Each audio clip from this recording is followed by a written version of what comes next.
My daughter died 93 days ago. She was 2 years, 1 month, and 14 days old to the day. It was nothing we expected, and it was nothing we wanted. It was literally my worst fear come to life.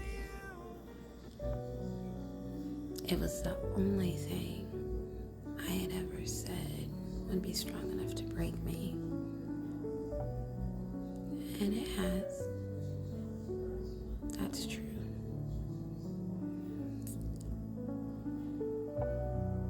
I couldn't make a video or anything about this before 93 days because I didn't have the strength to do that. It was hard to talk about her even with people who already knew her. What I've come to realize in 93 days is that I don't want my child to only be remembered for her death.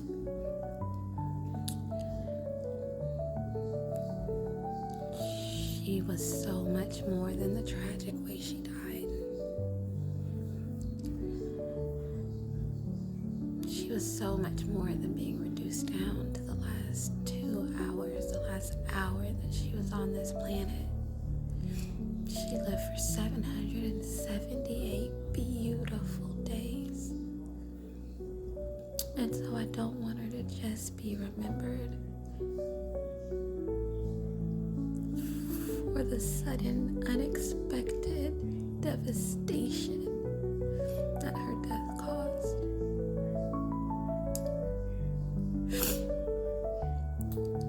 Losing her was like a bomb going off in my life.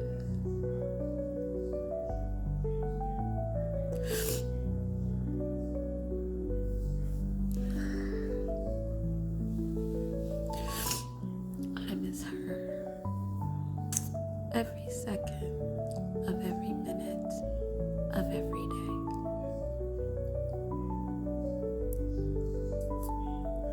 She is my last thought when I go to bed, and she is my first thought when I wake up.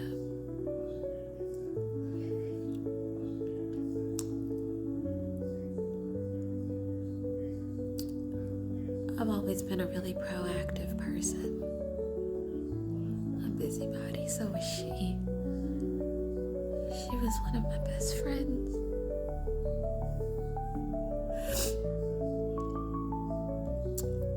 And so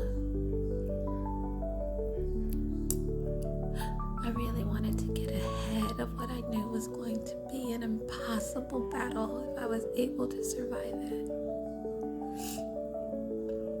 Because my first thought when she died is that I should die too. But my traitorous heart kept on beating. My traitorous lungs kept breathing. And my traitorous kidneys kept working correctly. My traitorous brain didn't just have a stroke.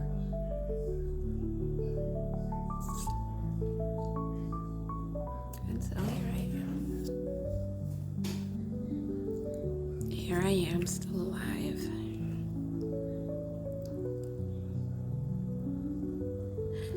And so when I looked for things to help me deal with grief, everything was really not helpful for me.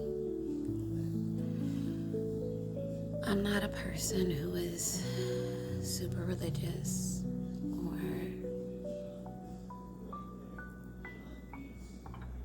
even terribly spiritual, if I'm honest. I'm an atheist. I don't know, that sounds a little harsh. Agnostic maybe is closer. I mean, I'm definitely a big believer in science.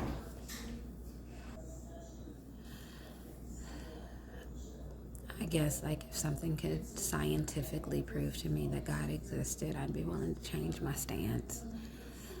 But for right now, science isn't there yet, so I remain open-minded should real evidence exist one day, but reluctant to subscribe to any type of religious ideology. So that was an awkward place to be in.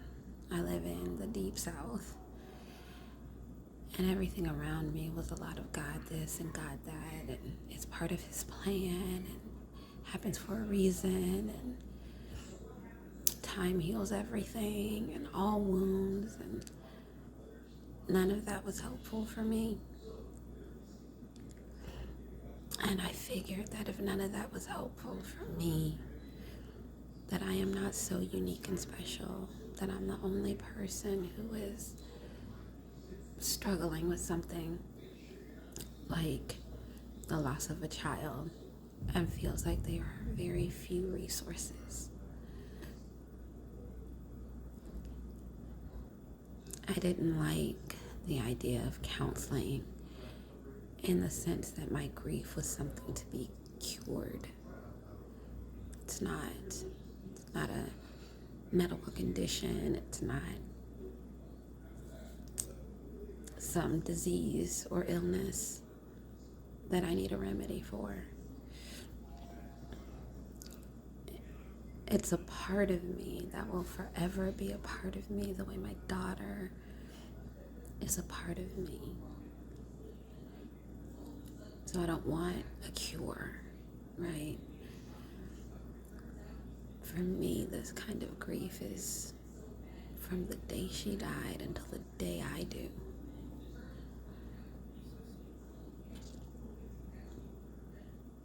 Who I am now is different than who I was before I knew that, like, you could have that emotional pain and still live.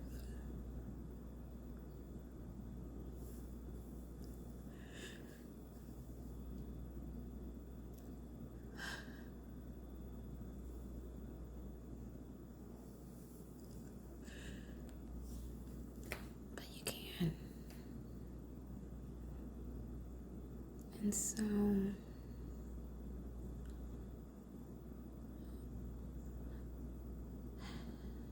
I figured I would make something to help myself and people like me learn how to navigate the labyrinth that is grief. So you guys are welcome to come along with me on this lifelong journey of me learning how to mourn May.